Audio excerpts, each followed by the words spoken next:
Hello student, आज हम प्रश्नावली 7M यानी आंशिक भिन्न द्वारा समाकलन करने का महत्वपूर्ण तथ्यों के बारे में बताएंगे। क्योंकि जब तक आपको तथ्य नहीं पता होंगे तब तक आप समाकलन को सॉल्व नहीं कर पाएंगे।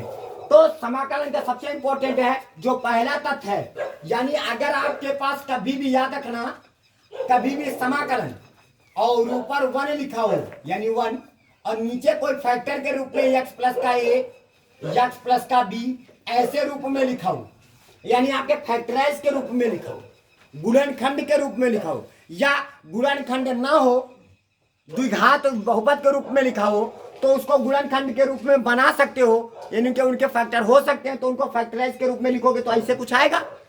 ठीक है, तो उसको, और ये dx लिखा है तो उसको लिखने का जो तरीका होता है उसको कैसे लिखोगे, यानी किस चीज को, यानी इस चीज को आंशिक भिन्न से किस प्रकार लिखा जाएगा, यानी किसको 1/, इसको कहोगे वहां पे लिखा जाएगा कि आंशिक भिन्न द्वारा कैसे लिखोगे।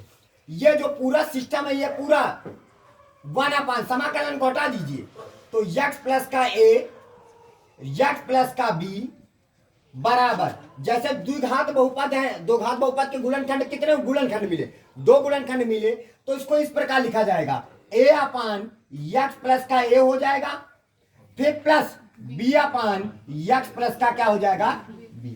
अगर यही चीज प्लस और माइनस, यहाँ पे माइनस आ जाए, या कह लो आप इसको इस प्रकार भी कह सकते हो कि सर 1/, अगर आ जाए, एक x प्लस का a आ जाए, दूसरा x माइनस का a b आ जाए, यानी तो कैसे करेंगे, कोई दिक्कत नहीं। तो भी आपको क्या करना होगा, आंशिक भिन्न से, ध्यान देना बात को, आंशिक भिन्न से आप कैसे लिखोगे, इस चीज को समाकलन नहीं लगाना है आपको, समाकलन तो आपको बाद में लगाना होगा। इस चीज को 1/x प्लस का a, x माइनस का b बराबर a बटे क्या लिखोगे, x प्लस का a और प्लस b बटे, ये भी रैखिक बहुपद है ना, ये कैसा बहुपद है, रैखिक बहुपद। रैखिक बहुपद किसे कहते हैं, जिसकी चर की घात क्या हो, 1 हो, उसे कहा जाता है रैखिक बहुपद। क्या कहा जाता है, रैखिक बहुपद। और b और x माइनस का क्या हो जाएगा b, आएगा समझ में, इस प्रकार लिखा जाएगा। फिर दूसरा स्टेप, दूसरा यानी आपको समझ में आ गया होगा, अगर दोनों माइनस के हैं तो भी यहाँ पे दोनों माइनस के लिखने पड़ेंगे।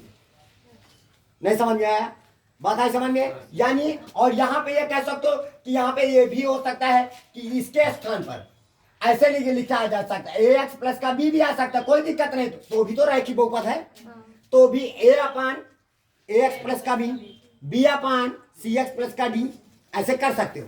नहीं समझ में आया, मतलब इंपॉर्टेंट है जब आपके पास रैखिक बहुपद हो और गुणनखंड के रूप में लिखे हो तो उनको आपको a/x प्लस का a प्लस का b/x प्लस का b।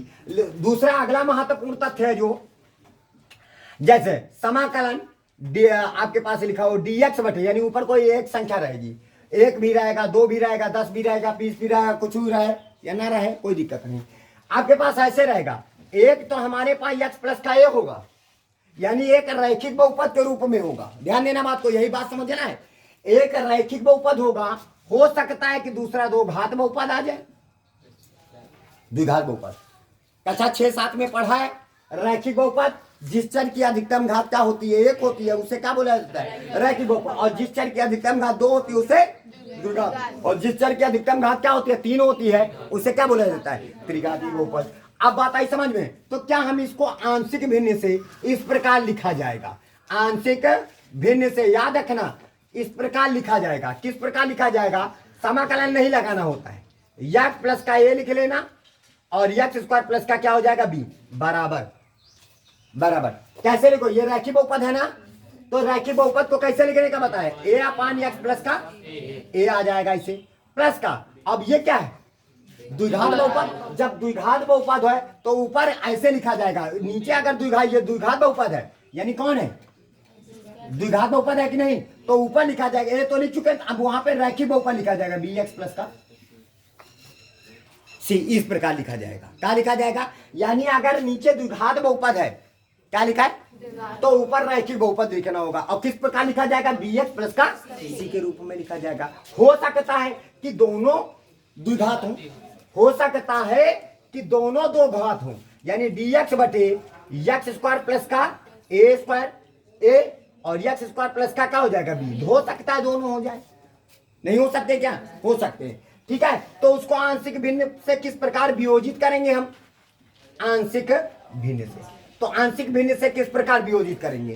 तो आपको कुछ करना नहीं है, तो आपको 1/x स्क्वायर प्लस का ए स्क्वायर ए और एक्स स्क्वायर प्लस का बी, तो लिखा कैसे जाएगा? अब बताइए, ये कौन सा है? एक्स स्क्वायर प्लस का ए लिखा है ना, ये क्या है? एक द्विघात बहुपद है। जब द्विघात बहुपद है तो ऊपर क्या होगा? एक रैखिक बहुपद होगा, और रैखिक बहुपद क्या हो जाएगा? ax प्लस का b हो जाएगा। फिर प्लस नीचे फिर देखो तो अगला भी द्विघात है, तो एक्स स्क्वायर प्लस का क्या है? b है। तो इसको क्या लिखा जाएगा? cx प्लस का क्या हो जाएगा? b, ये हो जाएगा। बात आई समझ में? इस प्रकार इसको लिखे जाते हैं। ठीक है, इनको चाहो तो आप अपने कॉपी में नोटबुक में नोट कर लीजिए, जल्दी से नोट करिए। अब यदि आपके पास कोई फंक्शन आपके पास इस प्रकार लिखा हो, समाकलन, ध्यान देना बहुत इंपॉर्टेंट है। 1/, हम अगर आप लोगों से पूछे कि x प्लस का a लिखा है, x प्लस का b लिखा है और x स्क्वायर प्लस का c लिखा है और ये dx लिखा है, तो आपको ये बताना होगा, हेलो यशदीप, आपको ये बताना होगा आंशिक भिन्न से। तो इसको आंशिक भिन्न से किस प्रकार वियोजित कर दे, ये पूरा सिस्टम लिखोगे। x प्लस का a, x प्लस का b और x स्क्वायर प्लस का c, ये लिखोगे। अब बताइए आगे क्या लिखेंगे? a बटे x प्लस का a, वेरी गुड, b बटे x प्लस का b, very good, cx plus का d बटे और x स्क्वायर प्लस का c। आवा समझ में? देखो रैखिक बहुपद था तो ऊपर a अपन x प्लस का a, रैखिक बहुपद था बीच में प्लस लगाया b अपन x प्लस का b, और प्लस का cx द्विघात बहुपद था तो ऊपर रैखिक बहुपद लिखा गया। और किस प्रकार लिखा जाता है? cx प्लस का d बटे x स्क्वायर प्लस का c। समझ में आया? अच्छा, अब ये मत सोचना कि सर जी क्या प्लस सी प्लस होते हैं क्या? नहीं, आप माइनस भी हो सकते हैं। क्या? माइनस भी हो सकते हैं, लेकिन लिखने का तरीका यही होंगे। बात आई समझ? बीच में प्लस ही लगेगा। बाकी यहाँ पे x माइनस का a भी हो सकता है, x माइनस का b भी हो सकता है, x स्क्वायर माइनस का c भी हो सकता है। नहीं समझ में आया? अगला है हमारे पास, ध्यान देना, सबसे इंपॉर्टेंट कड़ी यही है। अगर आंशिक भिन्न पढ़ना है तो जो बता रहे हैं उनको दिमाग में एकदम गांठ बांध लो और याद भी हो गए होंगे। समाकलन 1/, ध्यान दीजिए, 1/, कुछ इस प्रकार भी आ सकता है, x प्लस का a हो सकता है और x प्लस का b की पावर 2 भी हो सकता है, का होल स्क्वायर। उसमें क्या था? x स्क्वायर प्लस का b का, इसमें होल स्क्वायर। अब इसको आंशिक भिन्न से किस प्रकार लिख सकते हो? आंशिक भिन्न से किस प्रकार लिख सकते हो? इसको ऐसे लिखा जाएगा, 1/, ये पूरा उतार लियो, क्या हो जाएगा? x प्लस का a हो जाएगा, x प्लस का b का होल स्क्वायर बराबर क्या होगा? a/x प्लस का, वेरी गुड, x प्लस का, कोई दिक्कत? भाई सही बात है, रैखिक बहुपद है तो a/x प्लस का ये लिखा जाएगा। प्लस अब समझना, ये भी एक रैखिक बहुपद का होल स्क्वायर है। नहीं आएगा? द्विघात बहुपद नहीं है, अभी रैखिक बहुपद का होल स्क्वायर। तो इसको b/, क्या लिखोगे? ध्यान देना बच्चा, b/x प्लस का b लिखोगे, फिर प्लस c/x प्लस b का, ऐसे लिखा जाएगा। मतलब इंपॉर्टेंट क्या है? इसकी एक महत्वपूर्ण सबसे बड़ी कड़ी है कि जब आपके पास 1/x प्लस a का होल पावर n लिखा हो dx, n का मतलब कुछ भी आ सकता है, n का मतलब 1 भी हो सकता है, 2 भी हो सकता है, 3 भी हो सकता है, 4 भी हो सकता है, 5 भी हो सकता है, एंड कुछ भी हो सकता है। लेकिन उसको आंशिक भिन्न से जब वियोजित करोगे, आंशिक भिन्न से। तो देवेंद्र पटेल, तो इसको कैसे लिखा जाएगा बच्चा? 1/(x + a) की होल पावर n बराबर नहीं a अपान बच्चा a/(x + का a लिखा जाएगा। प्लस का बच्चा ध्यान दे, यह बात समझ गयो b/(x + का a का होल स्क्वायर। पावर बढ़ाओ रहो, और जब तक बढ़ाओ चाहे जब तक n ना मिल जाए। यानी अगर यहाँ क्या है 3 है ना, सपोज दैट 2 मिनट अभी आपको फिर बढ़ाओ c/(x + a) की पावर 3 प्लस का b/, ऐसे बढ़ता हुआ चला जाएगा। और जब तक बढ़ाएंगे तब तक x + a की पावर होल पावर n ना मिल जाए। नहीं समझ में? कहने का मतलब है सोचिए, अगर यहाँ पे n की जगह पर ध्यान दीजिए, सोचो n की जगह पर ये होता x + a की होल पावर 3 होता, क्या होता 3। तो हम कहां तक जाते? a/(x + a) की पावर 1 b/(x + a) की पावर 2 प्लस का c/(x + का b की पावर a की पावर यहाँ 3। Bus stop.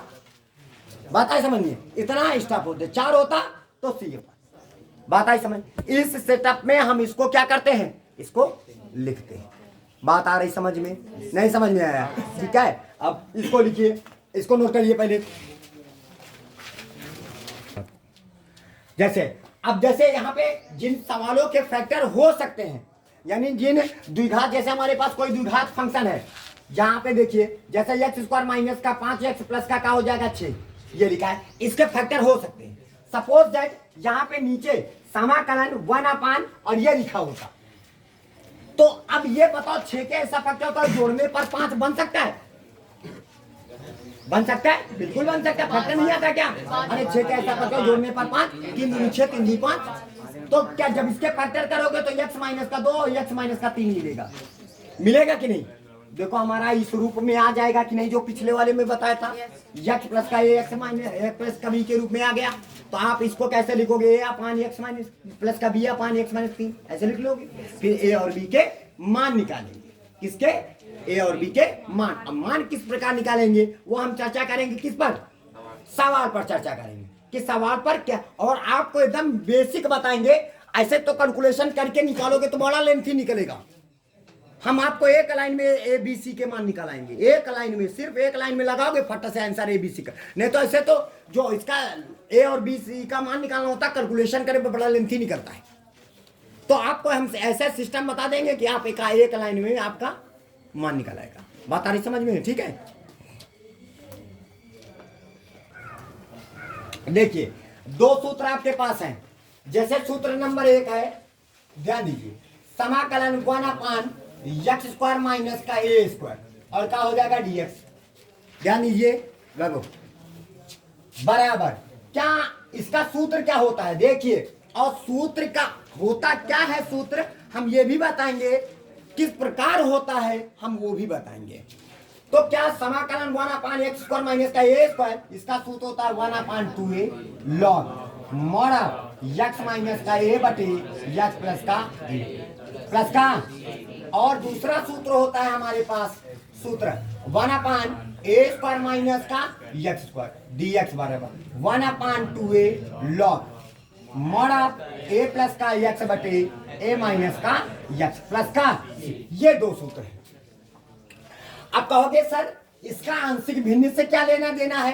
क्योंकि बच्चा ये जो सूत्र आया है उपयोग में, जो हमारे पास बराबर ये आया है, ये आंशिक भिन्न से ही आया है। अब कहोगे सर कैसे आया है? अब इस पर चर्चा करते हैं। अब तुमको हम बताते हैं, ये जो कैपिटल लेटर के ए बी और सी लिखे थे वो कहां से कैसे मान निकाले जाते हैं।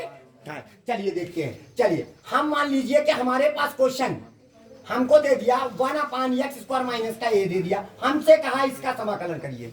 क्या बोला?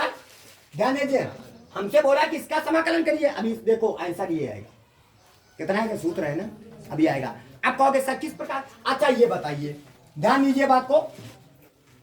अच्छा, क्या हम ए स्क्वायर माइनस का बी स्क्वायर कुछ इस प्रकार इसको लिख सकते हैं कि एक्स प्लस का ए एक्स माइनस का ए लिख सकते हैं कि नहीं? अच्छा, अब बताइए फैक्टर के रूप में आ गए। और हमने बताया था अगर हम इनको आंशिक भिन्न से लिखेंगे, ध्यान देना बच्चा, आप सब ये जानने एक प्रकार का सवाल है, ये बहुत महत्वपूर्ण बात है, हम बताते ना, लेकिन वैभव ने पूछा कि भैया कि कैसे आ जाता है ये 20 की का मान कैसे निकलता है, तो इसी वजह से हम चलो बता ही दे रहे कि कैसे मान निकलते हैं। एक प्रकार के सूत्र का क्या है, निगमन है। अब बताइए क्या ये आ गया?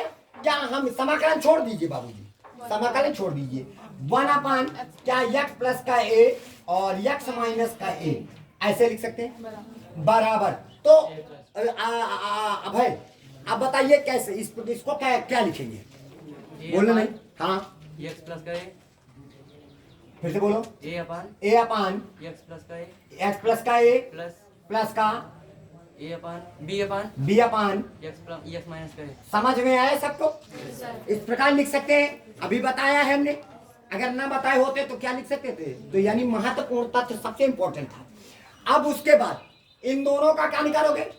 लासा। जब अलग अलग होते हैं तो दोनों का क्या निकालते हैं? लासा। लासा निकालेंगे, अरे लासा भी निकालने की जरूरत, सोचो लासा भी बड़ा बेसिक, यही लासा निकलेगा, ये कैसी वाला, ये जो नीचे दूसरे ने लिखे ना, यह है लासा निकली। या चला जाए इनके पास, लासा निकालेंगे बच्चा, x प्लस का a और x माइनस का a, आई बात समझ में? अब इसके बाद ये चला जाएगा इनके पास, क्रॉस मल्टीप्लिकेशन, x माइनस का a और प्लस का b और x प्लस का a, और यह कहती बच्चा क्या बचा है? 1/x प्लस का a और x माइनस का a। आवा नीचे वाले से नीचे वाला कैंसिल, हमारे पास बचा क्या है? 1 बराबर a और ब्रेकर के अंदर x माइनस का a प्लस का b और x प्लस का a। पहले बताओ इतनी बात समझ में आई? जब तक इस a और b के मान नहीं निकलेंगे तब तक हमारा सवाल नहीं सॉल्व होने वाला है। और इसको किस प्रकार हल किया, मान निकाला जाता है, देखो अब यहां से सुनो, अब यहां पे लगाना यदि, शॉर्टकट तरीका, यदि क्या फैक्टर है? अरे यही दो फैक्टर थे ना हमारे पास, ठीक है? तो आप ये लिखो x माइनस का a बराबर 0 हो तो x बराबर कितना आएगा? a आएगा कि नहीं? आप कहोगे ये कहाँ पढ़े थे? कक्षा 9 में पढ़ा था, बहुपद का शून्य, याद आया? पढ़े हो कि नहीं पढ़े हो? अरे x माइनस का a बराबर 0 हो तो x बराबर क्या लिखोगे? माइनस में था, इधर आया प्लस में, तो x बराबर a आ जाएगा। x की वैल्यू क्या आ गई? अब ध्यान दीजिए, ये वाला 1 लिख लिया हमने, यही मेन लाइन है, मेन लाइन यही है, लिख लिया 1। जिसके पास x माइनस का a है वो हिस्सा क्या हो जाएगा? 0। x की जगह पर क्या उठा के रखोगे? a, तो हमारे पास a प्लस का a और ये क्या हो जाएगा? b। a कितना हुआ? 2a हो जाएगा, तो 1 बराबर 2a या b, गुणे में था तो b की वैल्यू 1/, क्या आ जाएगा? नहीं आया, समझ में आया? अब b की वैल्यू निकल आया, अब फिर लिखो यदि, अब की बार क्या लिखो? x प्लस का a बराबर 0 हो तो x बराबर माइनस का a, नहीं आवा। अब की बार जहां पर x प्लस का a है वह हिस्सा की बार क्या हो जाएगी? और x की जगह पर क्या रखोगे? माइनस a, माइनस का a, तो माइनस का क्या हो जाएगा? 2a आ जाएगा, गुणे में था तो a की वैल्यू हमारे पास कितनी आ जाएगी? माइनस का 1/2a। पहली बात है, इतनी बात क्लियर? नहीं समझ में आया? समझ में आया? अब आ जाओ जहां से तुमने आंशिक भिन्न में लिखा था, ये लिखा था ना।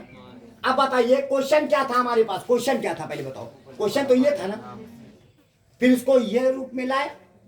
अच्छा बताओ, समाकलन किया 1/x प्लस का a और x माइनस का a, और क्या हो जाएगा? dx। क्लियर? अरे भाई उतारे, नहीं आया क्या? आया। अच्छा बताओ, क्या बराबर समाकलन का सिंबल लगाया या 1/x प्लस का a x माइनस का a, 1/x प्लस का a x माइनस a बराबर इसके है कि नहीं है? देखो बराबर इसके है कि नहीं है? तो आपको क्या करना है? ये ब्रेकर लिखना, a/x माइनस का a, नहीं है x प्लस का a और प्लस का b/x माइनस का a, हो गया, और ये हो जाएगा dx। अरे कुछ नहीं बचा, यह समाकलन dx लगा है, हमने तो उठा के इसकी जगह पर ये रखा है, नहीं आया क्या? क्या पद है? दोनों पदों का अलग अलग समाकलन करना है, और समाकलन करने के लिए क्या करेंगे? मान वापस करेंगे। अरे मान जो ए और ए का मान निकाला है, ए का मान क्या निकाला है? हाँ, इसी का तो समाकलन कर रहे हैं। ए का मान क्या निकाला है? माइनस का 1/2a समाकलन, ए की जगह पर लिख दिया हुआ, माइनस का 1/2a लिख दिया, 1/, अब यहाँ पे 1 बचा, x प्लस का a और dx हो जाएगा, प्लस b का मान 1/2a, समाकलन बोलिए 1/x माइनस का a, और क्या हो जाएगा? dx आया। दोनों के पास से 1/2a क्या है? 1/2a कॉमन कर लिया। अब बताइए, तो पहले पॉजिटिव वाला लिख लीजिए, आ रहे पॉजिटिव वाला लिख रहे, 1/, क्या हो जाएगा? x माइनस का a और dx। फिर निगेटिव वाला लिख लीजिए, फिर समाकलन 1/x माइनस का a और क्या हो जाएगा? dx। क्लियर? नहीं है? ठीक है। प्लस यहाँ कहाँ पे? यहाँ, हाँ ना, ये प्लस है ना। आई बात सुनो, हमारी बात ध्यान से सुनो। हमने क्या बोल रहा है? पॉजिटिव वाला हम पहले लिख रहे हैं, निगेटिव वाला बाद में। पहले ज्ञान इधर देखो, बात है समझिए। ये पॉजिटिव वाला हमने पहले लिख लिया और निगेटिव वाला बाद में लिख रहे हैं। आई बात समझिए। अब बताओ इसका समाकलन क्या होगा? ठीक है, इसका समाकलन देखो, 1/2a लिखो, इसका होगा log mod of x minus का a माइनस का log mod of x plus का a हो जाएगा, और ब्रैकेट में प्लस का log m minus log n, log m बटे n हो जाएगा। तो यहाँ पे हो जाएगा 1/2a लॉग, और क्या हो जाएगा? x माइनस का a बटे x प्लस का a प्लस का। बात आई समझ में? अब नीचे वाला अपने आप कर सकते हो ना, कोई दिक्कत परेशानी? तो इस प्रकार हमारे पास ये आंशिक भिन्नों द्वारा हमारे पास समाकलन किए जाते हैं। नोट कर लीजिए सभी लोग।